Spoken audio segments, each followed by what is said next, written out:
আমি তোমাকে সম্পূর্ণ ঘটনা খুলে বলবো, আমি কিসের জন্য এখানে এসেছি তোমাকে খুলে বলবো।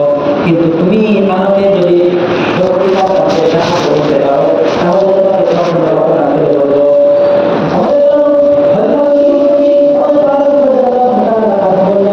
আমি তোমাকে সাহায্য করবো, তুমি খুলে বলো কি ঘটনা। তিনি বললেন, আমি এখানে এসেছি এমন একজন ব্যক্তির সন্ধানে যিনি আল্লাহ নবী হিসেবে থেকে দাবি করে, মানুষকে অন্যায় কাজ থেকে নিষেধ করে সৎ কাজের আদেশ দেয়। এমন একজন ব্যক্তির নামে আবির্ভাব হয়েছে যে আল্লাহ সেই ব্যক্তির সন্ধান চায়। তুমি যে ব্যক্তির সন্ধান করতে সে ব্যক্তিকে খুঁজে পাবে না। তুমি যদি আমার অনুসরণ করো, যদি আমার সঙ্গে করো, তাহলে আমি সেই সন্ধান তোমাকে বলে দিতে পারি। কিন্তু তোমাকে বলে দিব, কিন্তু তোমার মানুষদেরকে বলা যাবে না। চুপি চুপি আমি যেই পথে হেঁটে যাবো, চুপি চুপি আমি যেই পথে হেঁটে যাবো, চুপি চুপি তুমি আমার পিছনে পেছনে চলতে থাকবে। তোমাকে জানি এই ব্যক্তির সন্ধান করবো, কোনো মানুষের কাছে বলা যাবে না। বলা যাবে না মানে এই ইসলাম যখন প্রথম থেকে তখন কিন্তু সবাই মুসলমান না, কিছু সাপোর্ট ছিল, কিন্তু সবাই কিন্তু কালিমাকে মুসলমান হয় না। এই জন্য কালিমা গ্রহণ করে ইসলাম গ্রহণ করলে তোমার উপরে আক্রমণ আসতে পারে, তোমার উপরে হামলা আসতে পারে। এই জন্য তোমাকে আমি যে পথে নিয়ে যাবো, তোমার কথা বলবা না, আমি যেই পথে হেঁটে যাবো সেই পথে চুপি চুপি তুমি আমার পেছনে পেছনে যাবে। কথা কি বুঝতেছেন?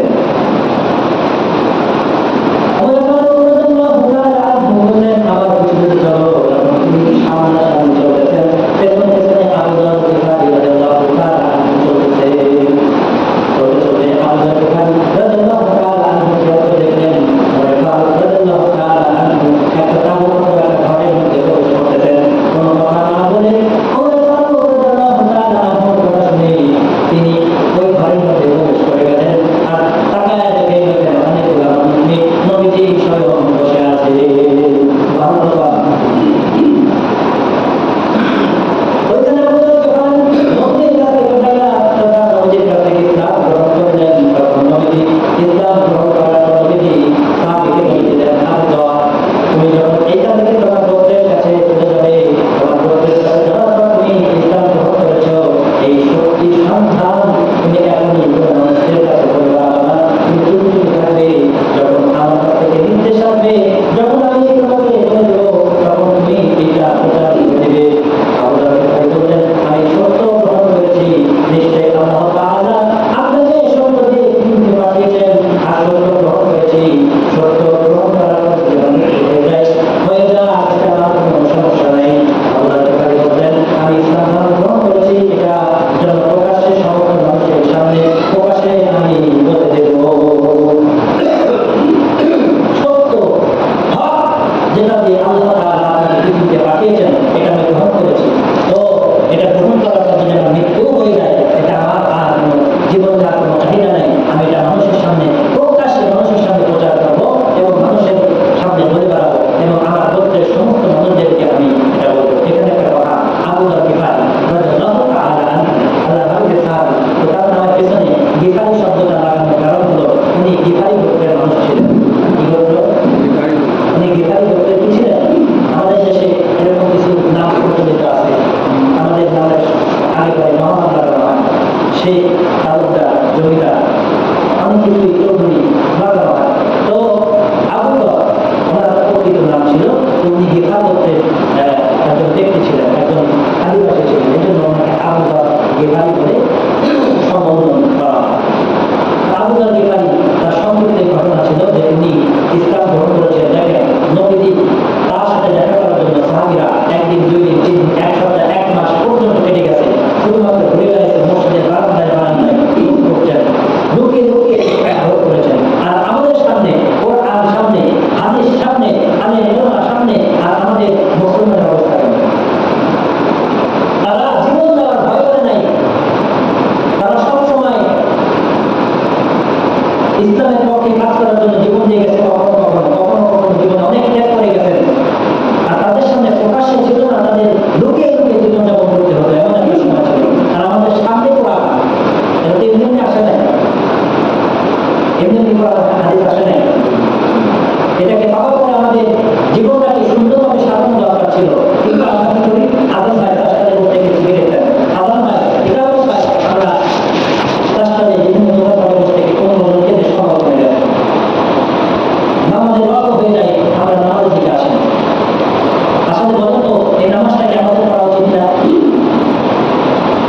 এখানে বসে হয়তো বা প্রতিযোগিতার জন্য আমাদের সাথে একমত হবে যে নামাজ পড়া জরুরি, কিন্তু এখান থেকে বের হওয়া ওই আপনারা হয়ে যাবে নামাজ পড়তে পারবে না, আমরা একদল আছে যে নামাজ পড়তে লাগবে না, নামাজ সাড়ে 4 ঘন্টা হয়ে যাবে। নাউজুবিল্লাহ, আল্লাহ পাক আমাদেরকে হেফাজত করুন এই দোয়া থেকে। এবার আমরা সর্বশেষ একটা হাদিস, একটা কথা বলবো। হাদিস নেওয়া আগে আবু যর গিফারী একজন ব্যক্তির পক্ষে উনি জিম্মাদারি হয়েছিলেন। তো কেন জিম্মাদারি হয়েছিলেন না কিসের জন্য এই ঘটনাটা আমরা জানবো। একজন ব্যক্তিকে হত্যা করা হয়েছে, একজন ব্যক্তিকে হত্যা করা হয়েছে। তো হত্যা করার পর এই ব্যক্তির যে যাকে হত্যা করা হয়েছে, এই হত্যাকারী যাকে হত্যা করা হয়েছে, এই হত্যা যে ব্যক্তিকে হত্যা করা হয়েছে তার 2টা সন্তান ছিল, যুবক সন্তান। তো যে হত্যা করেছে এই হত্যাকারী একজন কি যুবক। একজন ব্যক্তিকে হত্যা করা হয়েছে, হত্যাকারী যাকে হত্যা করা হয়েছে তার 2টা সন্তান ছিল, যুবক। এই 2টা যুবক এই হত্যাকারী যুবককে টেনে হিঁচড়ে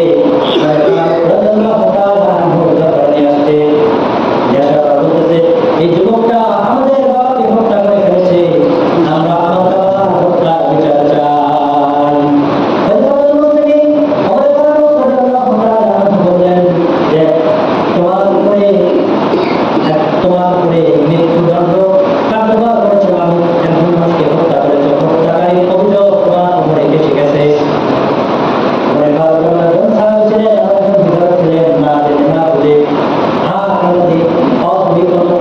বিচার করতেন, আগে জানতেন, আগে বুঝতেন, আগে পরিস্থিতি দেখতেন। ওই যুবককে প্রশ্ন করলেন, তোমার উপরে হত্যাকারীর অভিযোগ, তুমি কি সত্যিই হত্যা করেছো কিনা, কি ঘটনা ঘটেছিল সম্পূর্ণভাবে বলে দাও। জবাব দিতে শুরু করলো, আমি একজন কর্মচারী মানুষ, আমি একজন যুবক কর্মচারী মানুষ, মরুভূমির পর্বত থেকে আমি আমার হাতের উপর সাওয়ার হয়ে একটা রাস্তা ধরে চলছিলাম। হঠাৎ আমার দেহের মধ্যে ক্লান্তি চলে আসে। ক্লান্তি দূর করার জন্য আমি একটা গাছের নিচে কোটটাকে বেঁধে রেখে আমি সেখানে ঘুমিয়ে যাই, ক্লান্তি হয়ে যাই, ক্লান্ত হয়ে যাই। আমি ওখানে শরীরটাকে একটু জিরিয়ে নেওয়ার জন্য আমি ওখানে থেমে যাই, আমার কোটটাকে বেঁধে আমি সেখানে ঘুমিয়ে যাই। ঘুম থেকে উঠে আমার অত্যন্ত আদরের, অত্যন্ত স্নেহের একটা বাহন উট, এটাকে বেঁধে রেখেছিলাম। আমি উঠে দেখে আমার উট যেখানে বেঁধে রেখেছিলাম এই উটটা আর সেখানে নাই। আমি অনেক দূর পর্যন্ত খুঁজে দেখলাম, অনেক দূর পর্যন্ত যাওয়ার পরে একটা রাস্তার কিনারায় দেখি আমার এই অত্যন্ত আদরের উটটা কে যেন মেরে মৃত অবস্থায় রাস্তার মাঝখানে ফেলে রেখেছে। আমার অত্যন্ত মহব্বতের উট, এটাকে নিয়ে আমি বিভিন্ন দেশের খবর করি। তো আমার একটা জায়গায় ক্লান্তি চলে আসে, আমি ক্লান্তি দূর করার জন্য উটটাকে একটা গাছের সাথে বেঁধে রেখে আমি ঘুমিয়ে যাই।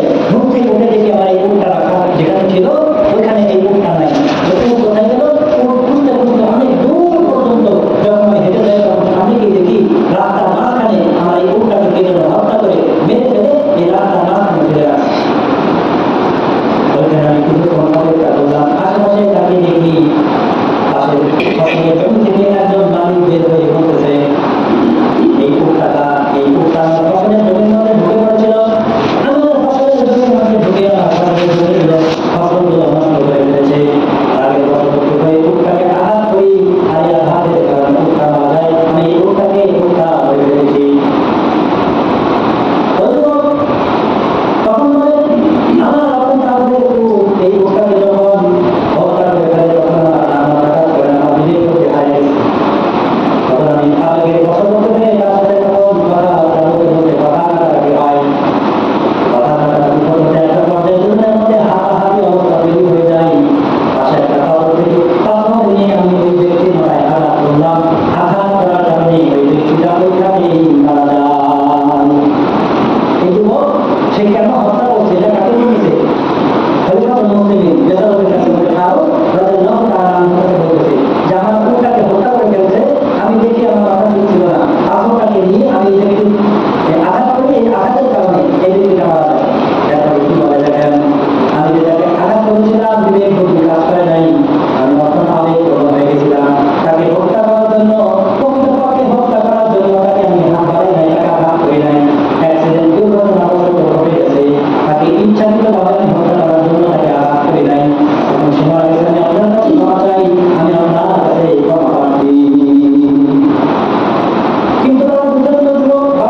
করেছো, কিভাবে করেছো এটা দেখার টাইম নাই।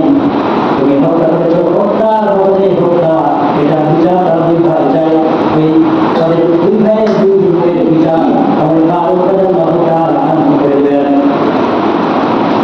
এইবার হযরত মুসলিম করে ফারুক রাদিয়াল্লাহু তাআলা আনহু যুবককে বললেন, তোমার শেষ কোনো ইচ্ছা বা আকাঙ্ক্ষা আছে কিনা?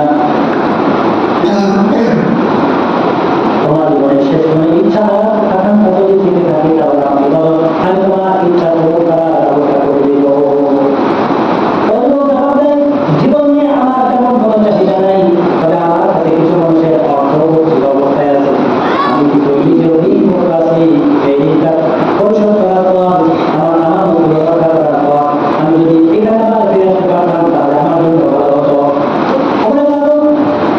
তিনি বললেন, তোমার আমাকে মৃত্যুদণ্ডের আদেশ জারি হয়ে গেছে, তুমি তো এমনি নিজেকে দিতে পারি না। যদি তোমার পক্ষে এমন কোনো ব্যক্তি থাকে, এমন কোনো ব্যক্তি তোমার পক্ষে জিম্মা দেওয়া হয়, তাহলে হয়তো কিছুদিনের জন্য তোমাকে ছুটি দিতে পারি। ওই সময় মজলিসের মধ্যে বসা ছিল আল্লাহ হাবিবের অসংখ্য গ্রামের সাহাবী আবু বকর গিফারী। সাধারণ কোনো সাহাবী নয়, আল্লাহ হাবিবের একজন সাহাবী ছিলেন, অত্যন্ত দামি সাহাবী। দুহা করে খলিফাতুল মুসলিমিন ওমর ফারুক রাদিয়াল্লাহু তাআলা আনহু বলতেছেন, আমার এই ভাইকে আপনি যেতে দেন, আমাকে তার পক্ষে জামিনদার করে ঋণ পরিশোধ করার জন্য তাকে বাসায় যেতে দেন। ওমর ফারুক রাদিয়াল্লাহু তাআলা আনহু বললেন, তুমি তোমার এই ভাইকে চিনো না, তুমি নিজের নাম জানো না, ঠিকানা জানো না, কোনো কিছুই তার সম্পর্কে জানো না। তুমি যদি এর পক্ষে জামিনদার হন, তাহলে সে যদি আর কোনোদিন মদিনায় ফিরে আসে, তাহলে তার পরিবর্তে তোমার মৃত্যুদণ্ড কার্যকর করা হবে। এই অবস্থা দেখে আবু বকর গিফারী বলতেছেন যে তাহলে আমার এই ভাই তো বিপদে পড়ে গেছে। নবীর মুখ থেকে শুনছেন আর মুসলিম আব্দুল মুসলিম মুসলমান মুসলমানের ভাই, তো আমার এই ভাই বিপদে পড়ে গেছে, আমাকে জামিনদার করেন, পরে আমার এই ভাইটাকে ছেড়ে দেন যেন ঋণ পরিশোধ করে আবার মদিনায় ফিরে আসতে পারে। আমাদের তাকে বললেন, সে যদি আর কোনোদিন ফিরে না আসে তাহলে তার পরিবর্তে তোমার মৃত্যুদণ্ড কার্যকর করা হবে। এই শর্তে ওই আবু বকর গিফারীকে রেখে দিলেন, আবু বকর গিফারীকে জিম্মাদার হিসেবে রেখে দিলেন, আর ওই যুবকটাকে বাসার উদ্দেশ্যে রওনা করতে বললেন, আর বললেন, তোমাকে 1 মাস সময় দেওয়া হলো, 1 মাস যখন অতিবাহিত হয়ে যাবে, যখন নতুন মাস শুরু হবে, এই নতুন মাস শুরু হওয়ার প্রথম সপ্তাহে প্রথম জুমা হবে, তুমি জুমার নামাজের আগে আগে মদিনার মসজিদে চলে আসবে। মদিনার মসজিদে জুমার নামাজের পর তোমার মৃত্যুদণ্ড কার্যকর করা হবে। নির্দিষ্ট সময় যখন ঘনিয়ে আসলো, নির্দিষ্ট সময় যখন পার হয়ে গেল, তখন আবু বকর গিফারী রাদিয়াল্লাহু তাআলা আনহু বাসায় চলে গেলেন। এদিকে আযান হয়ে গেছে জুমার নামাজের, সমস্ত মদিনার মানুষ মসজিদে এসে উপস্থিত, সকল বিচারক এসে উপস্থিত, কিন্তু শুধুমাত্র যার উপরে মৃত্যুদণ্ড কার্যকর করা হবে, যাকে মৃত্যুদণ্ড প্রদান করা হয়েছে ওই যুবক হত্যাকারী, সে এখন পর্যন্ত এসে মদিনায় পৌঁছায় নাই।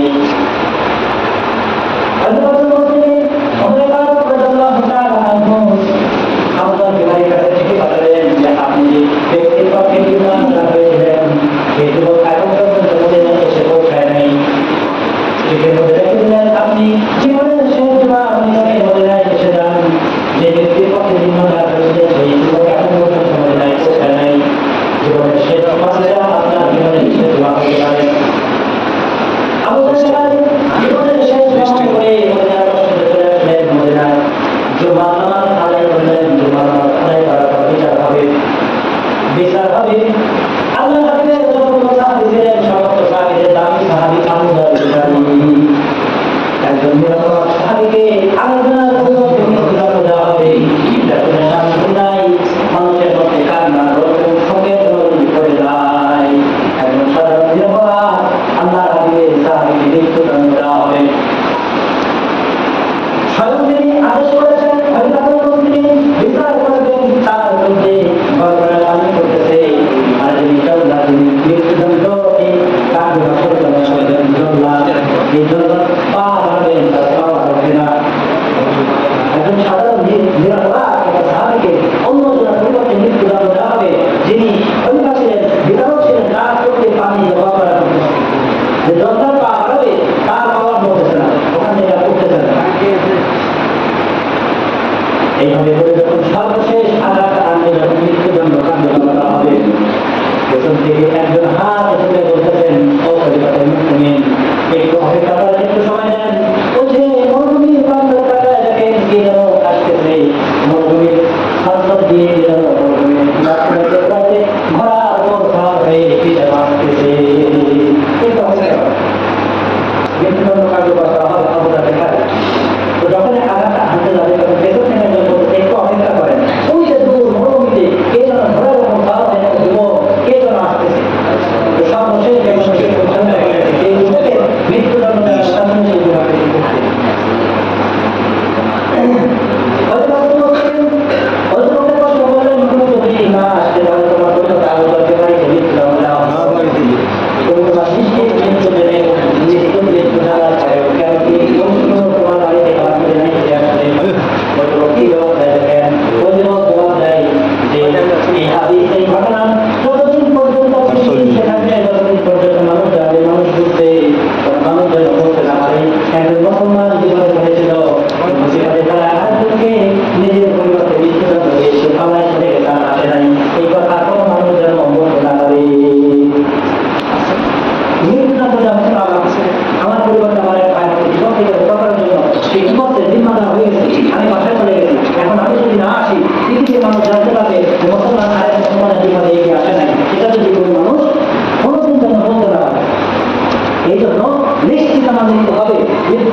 এখান থেকে এতটুকু বোঝা যায় যে আল্লাহ রাসূল সাল্লাল্লাহু আলাইহি ওয়াসাল্লাম হাদিসের মধ্যে বলেছেন, আর মুসলিম আপন মুসলিম, মুসলমান পরস্পরের কারণে ভাই, সমাজে বসবাস করতে গেলে ভাই আমাদের বিভিন্ন সমস্যার সম্মুখীন হতে হয়।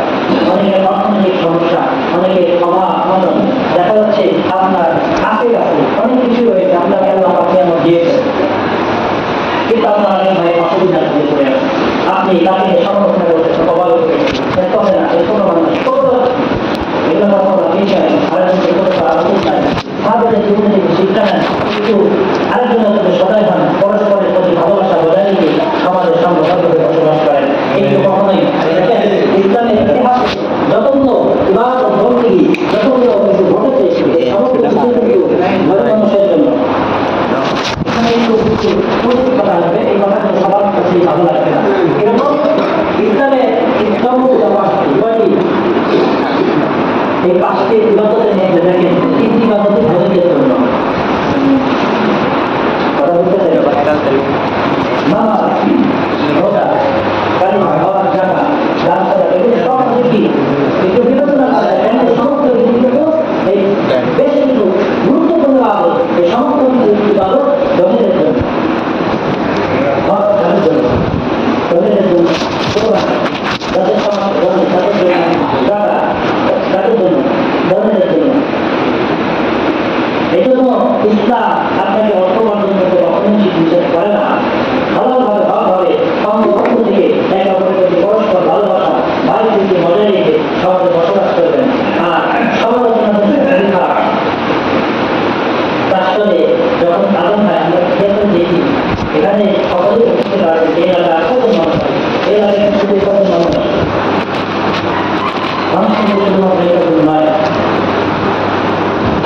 এই এলাকায় প্রত্যেকটা ঘর থেকে যদি একজন মানুষকে রাখা হবে, তাহলে আমার মনে হয় এই মসজিদ আশেপাশে জায়গা নেই, আমার মনে হয় আলাদা কাজ করা মনে হয় একটা 30-35 খুব শেষ করা হয়, নামাজ পড়া হয়, অথচ আমরা মসজিদে ঢুকে একটা করতেছি ঢুকে একটা 37-38 বের হই, 2 রাকাত নামাজ পড়ি, এর মধ্যে